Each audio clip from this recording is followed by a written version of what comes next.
Halo malam sahabatku, Sobat NC. Kali ini saya akan coba menyempatkan untuk menjawab beberapa pertanyaan kalian ya, yang sudah ditulis di beberapa video Sobat NC ya kan. Mungkin di sini tidak semua pertanyaan, tapi nanti saya akan selalu sempatkan menjawab pertanyaan-pertanyaan kalian, baik melalui video atau melalui kolom komentar ya. Jadi kalian nggak usah sungkan ya kalau mau bertanya.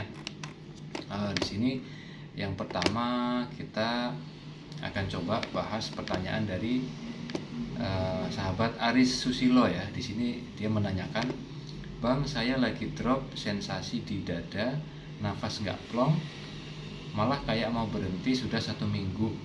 Terus tadi ke pengobatan alternatif dibilang jantung bengkak yang bikin nafas pendek. Aduh, sekarang cemas, fokus ke sensasi jantung dan nafas pendek. Nah ini ya, ini kebetulan sahabatku Kak Aris ya, Kak Aris ada toksik dari luar ya, jadi dibilang oleh seorang pengobatan alternatif katanya ada masalah pada jantungnya, bahwa yang bikin nafas pendek adalah jantung bengkak.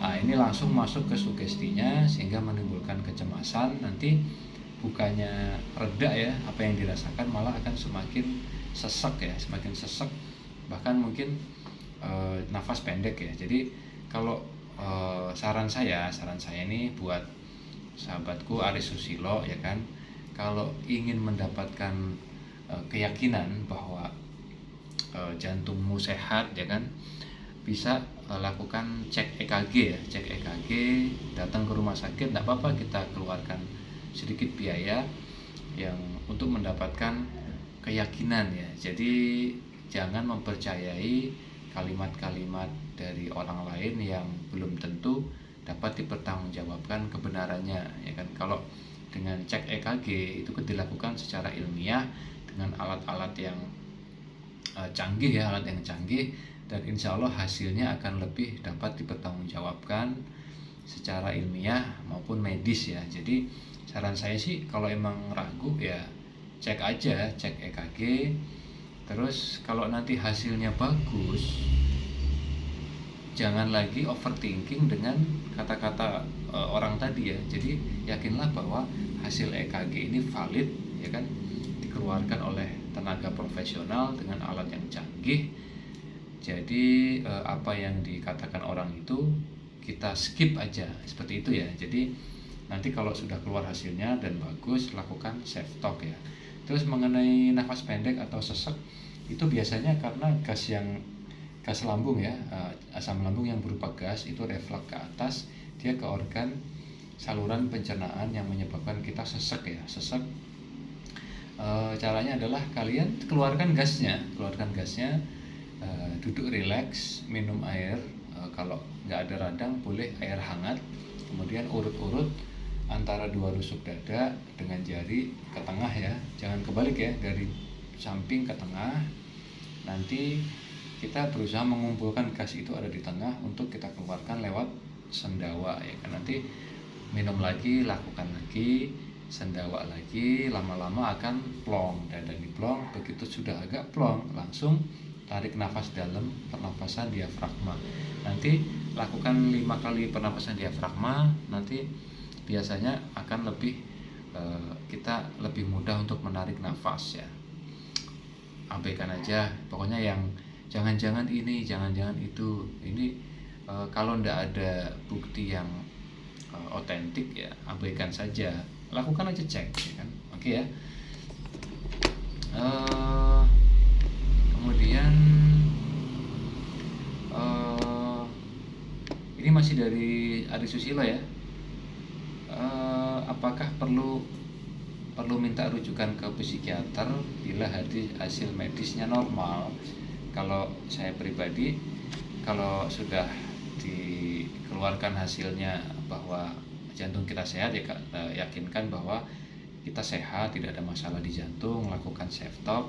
Terus perkara mau ke psikiater apa enggak, saya serahkan ke kalian. Kalau emang memungkinkan, ada kan saya sih tidak selalu menyarankan ke psikiater, karena ya tidak semua bisa mengeluarkan biaya untuk ke psikiater ya. Yang setahu saya butuh cukup biaya ke psikiater.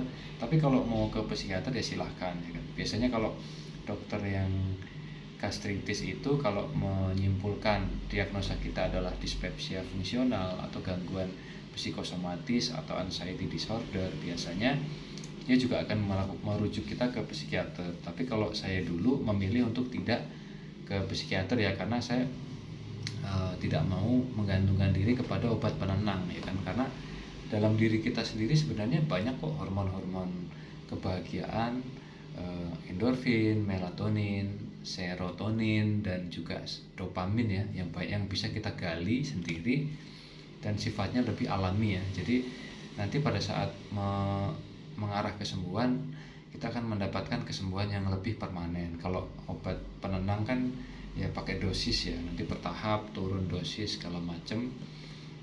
Yang jelas harganya juga lumayan ya, harganya lumayan. Ya silahkan saja kalau mau ke psikiater, atau kalau mau menerapkan tips Sobat NC ya kita pakai self healing ya. Self healing kita bisa lakukan pernafasan diafragma, mendengarkan afirmasi positif, perbanyak self talk, terus memperbaiki sifat-sifat yang kurang baik, terus kemudian kita gali hormon kebahagiaan kita untuk meredam hormon stres yang tinggi akibat anxiety. Kemudian dari sahabat kita Ovi Fatur Rahmi, Mas, aku sudah cek lab, hasilnya normal, tapi kok kepalaku masih sakit, terus badanku kayak goyang-goyang. Oh, itu namanya keliengan ya kak ya, keliengan. Banyak sekali video Sobat NC, cek aja tentang keliengan, temukan sebabnya.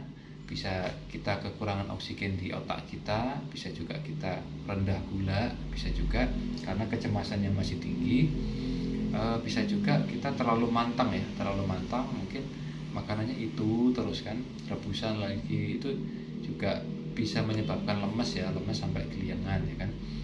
Juga terapkan juga beberapa pijatan-pijatan ada di video Sobat NC tentang pertolongan pertama pada keliengan. Jangan lupa cari, di scroll, tonton sampai selesai. Insya Allah akan memberikan manfaat dan akan membaik nanti ya keliengan ya. Keliengan itu akan sering datang kok, tapi lama-lama kalau kita mudah mengatasinya, maka ya kita santai aja, tidak terlalu cemas ya. Biasanya kalau kalian telat makan atau salah makan, atau menu makanan yang monoton, atau kalian kecapean, atau kelamaan duduk, atau kelamaan terlalu fokus ke satu hal, atau kalian kurang gerak, bisa menyebabkan keliengan ya. Jadi tonton video-video Sobat NC tentang keliengan, oke? Kemudian berikutnya adalah ini ya, tentang yang video tentang menanamkan sugesti positif lewat aktivitas sehari-hari. Ini dari Om Lehan ya, ini termasuk subscriber setia ya, selalu komen. Semoga Om Lehan selalu sehat ya. Mas, kalau sambil berwudu bagaimana? Apakah bisa menanamkan sugesti positif? Ya bisa Om, wudu bagus. Ketika kita wudu, fisik kita membersihkan anggota badan ya, sesuai rukun wudunya. Dalam hati kita sambil meniatkan, kita sambil membuang hal-hal yang buruk ya, pikiran-pikiran negatif, perasaan cemas, ketakutan yang berlebihan, kita buang seiring dengan air wudhu itu ya. Juga kita boleh juga kita niatkan membersihkan penyakit hati ya. Nanti akan kita insya Allah akan jadi pribadi yang lebih baik ya. Kemudian ini Om Jusman ini juga sangat loyal ya, terima kasih. Terus kemudian Bunda Rita ini juga loyal sekali, sering komen ya. Pokoknya saya doakan semua lah. Nah ini dari Joko Susilo ya. Saya mengalami dispepsia fungsional, perut nggak ngerasain sakit, tapi asam lambung terus naik, nafas sesak, hidung buat nafas nggak plong, takut kambuh, takut mati, takut penyakit berat, badan nggak enak, keringat dingin, pengennya ke IGD terus katanya. Nah ini sahabat Joko nih sebenarnya GERD-nya sudah membaik ya, karena tidak terlalu banyak sensasi di perut ya. Jadi lebih ke perasaan, lebih ke sensasi yang dirasakannya, efek dari psikosomatis ya, gangguan kecemasan berlebih yang menyebabkan sensasi yang tadi saya sebutkan ya, pengennya ke IGD terus ya kan. Coba deh Mas Joko ya, coba kadang-kadang kita bohongin aja si anxiety ini, coba pura-pura ke rumah sakit itu, pura-pura ke rumah sakit, ya dandan, kita keluar menuju rumah sakit tapi nggak usah masuk. Coba di depan rumah sakit ada perbaikan nggak? Biasanya kalau itu hanya karena anxiety kita melihat tulisan IGD aja sudah tenang ya kan. Nanti kalaupun kita masuk juga bertemu dokter juga sudah reda gitu. Jadi sebenarnya itu hanya perasaan kita ya. Jadi untuk sensasi-sensasi itu ya banyak sekali kok. Untuk yang nafas berat, nafas pendek, kalian tadi bisa terapkan ya, yang diurut-urut. Terus kemudian nafas diafragma, kemudian keringat dingin, ya itu sih numpang lewat aja ya, nggak usah khawatir. Kalian tontonlah video tentang 4P, tentang self talk, pernapasan diafragma, tentang dengarkan afirmasi ya, kemudian vitamin-vitaminnya ya. Terus kalau bisa fokus ke anxiety ya. Anxiety ini harus kita damaikan ya, jangan sampai kita menuruti overthinking terus ya. Alihkan ke hal-hal yang positif, lakukan kegiatan-kegiatan yang membuat kalian bahagia. Kemudian dari Purwanto Jayadul, sering masuk angin terus sakit badan sebelah kiri, solusinya Mas. Nah, kalau masuk angin ini bisa disebabkan karena gas kita masih tinggi ya. Kalau mau cocok kerokan sih nggak apa-apa ya, kerokan boleh aja. Kalau misalkan nggak biasa kerokan, boleh pakai fresh care aja, nggak terlalu sakit ya. Terus juga upayakan makan setiap 4 jam ya, makan setiap 4 jam, jangan sampai perut kosong. Karena kalau perut kosong, kita banyak cemas, biasanya mudah untuk masuk angin ya kan. Jadi antara 2 jadwal makan, misalkan sarapan dan makan siang, boleh disisipi dengan snack sehat ya. Snack sehat di sini bisa makanan berserat atau mungkin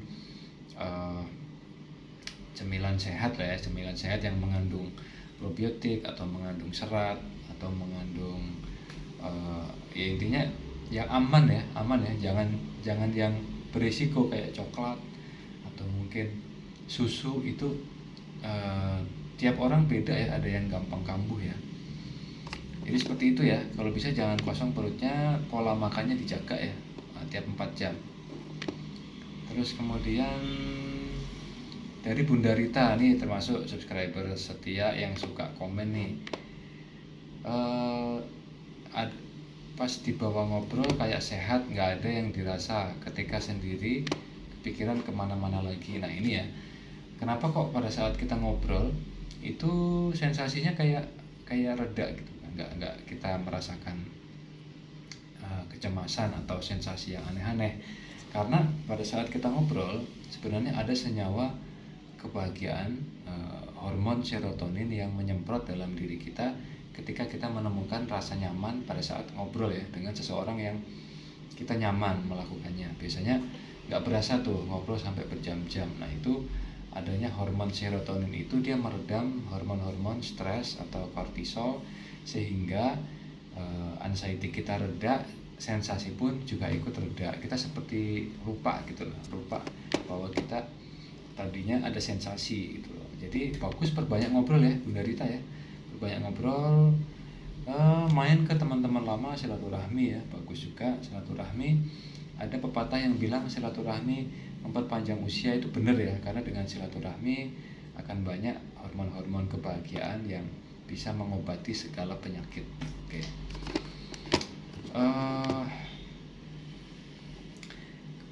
Wati Watindo, Bang kenapa mau self talk sama pernapasan diafragma malesnya minta ampun? Aduh jangan males dong ya, jangan males please ya. Karena kesembuhan anxiety disorder ini nggak instan ya, harus lewat satu perjuangan lah ya, harus berjuang. Pokoknya lakukan, dirutinin dulu deh, coba lakukan dulu sebulan aja, sebulan deh ya self talknya. Setiap muncul cemas self talk, Terus setiap kalian merasakan agak berat di dada, kalian pernapasan diafragma ya. Soalnya tidak ada kesembuhan yang instan ya, semuanya butuh disiplin, komitmen, sama ya kita harus kerja keras lah ya. Ini penyakit harus, anxiety ini kan setiap saat ya, setiap saat muncul ya rasa cemas ini kan. Ya self talknya setiap saat, setiap dia muncul kita redam, muncul redam, muncul redam. Nanti lama-lama mereka akan kayak saling meredam sendiri gitu loh. Pada saatnya nanti setiap pikiran cemas muncul sudah ada penawarnya gitu loh. Semangat ya, wati-watindo nih ya. Kalau misalkan self talknya malu pakai ketuk-ketuk ya nggak apa-apa lah ya, nggak usah pakai ketuk-ketuk yang saya ajarkan gini ya. Boleh aja diniatkan dalam hati atau berbicara dalam hati, atau cukup sekedar gini aja boleh. Makin hari aku semakin baik, dan kita dalam hati boleh. Atau kalau ini bisa terapkan yang video saya terakhir yang menyisipkan kalimat-kalimat positif dengan aktivitas sehari-hari, lewat mandi, bersih-bersih, sikat gigi, membersihkan ruangan, kamar, sambil meniatkan membuang pikiran-pikiran negatif. Boleh ya kalian lakukan jika kalian mager ya. Tapi kalau mau cepat sembuh ya harus semangat ya kan. Kalau kalian nggak semangat ya saya gimana mau semangat untuk men-share tips-tips lagi gitu loh ya kan. Pengais dolar tetap semangat ya, terima kasih. Kemudian Durotul Hayat ya, Bang saya susah untuk tidur, udah jikir baca yang lain tetap nggak bisa tidur nyenyak, cara mengatasinya gimana Kak ya kan. Susah tidur nih, insomnia. Yang pertama, upayakan jangan tidur deket makan ya. Kasih waktu 3 jam lah, 3 jam tuh aman. Jadi pencernaan kita sudah selesai dengan sempurna baru kita tidur. Terus upayakan juga kalian relax ya, relax, posisinya relax, tidur terus sambil atur nafas. Coba untuk mengosongkan pikiran, atur pernafasan sambil rebahan nggak apa-apa ya kan. Kalau misalkan nanti banyak sekali pikiran yang muncul ya, yang hari itu terjadi, misalkan ada kalimat-kalimat negatif dari orang lain seperti itu, abaikan aja, fokus ke nafas ya kan? Fokus ke nafas terus. Atau kalau kalian susah untuk mengosongkan pikiran, kalian mending merecall kenangan-kenangan indah aja ya, hal-hal yang menyenangkan di hari tadi misalkan atau kemarin, kalian ingat-ingat, itu lebih baik daripada kalian meladeni pikiran negatif ya. Seperti itu ya. Nanti biasanya kalau kita lakukan pernafasan diafragma sambil rebahan itu biasanya sedikit perlahan kita akan mulai menguap ya, karena ketika oksigen kita banyak di badan kita, biasanya kita merasakan rileks, terus nguap, ngantuk ya, lama-lama akan tertidur. Boleh sambil mendengarkan audio relaksasi ya yang instrumental boleh, atau sambil dengarkan dulu afirmasi di channel Sobat NC ada ya, boleh kalian dengarkan dulu, volumenya lirik saja, atau kalau enggak HP-nya agak jauh jadi aman dari radiasi. Nanti kalian akan kayak ditimang-timang gitu ya sama suara saya ya.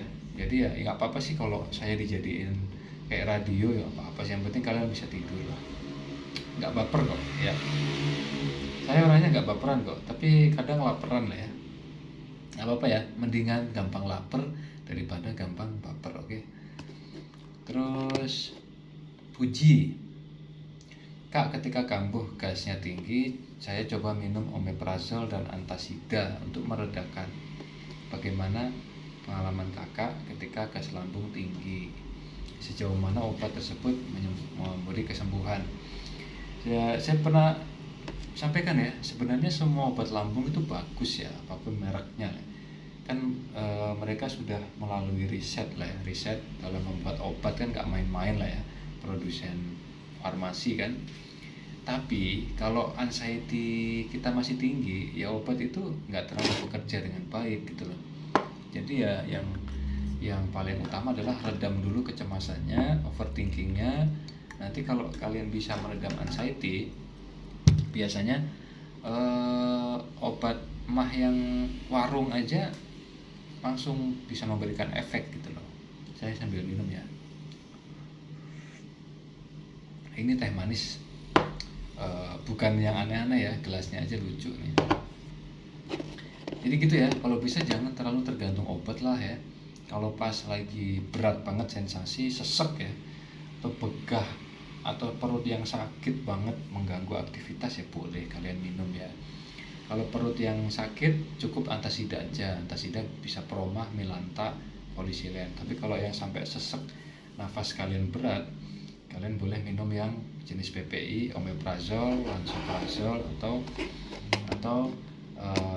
pantoprazol ya, banyak ya. Tapi kalau cuman sensasinya mual atau mulut asam atau tenggorokan gak nyaman, itu kalian cukup cari yang pernah saya share ya, GERD Away ya, semprot mulut ini, set gitu, udah itu cukup memberikan rasa nyaman ya, karena dia mengandung mint dan juga VCO ya, VCO.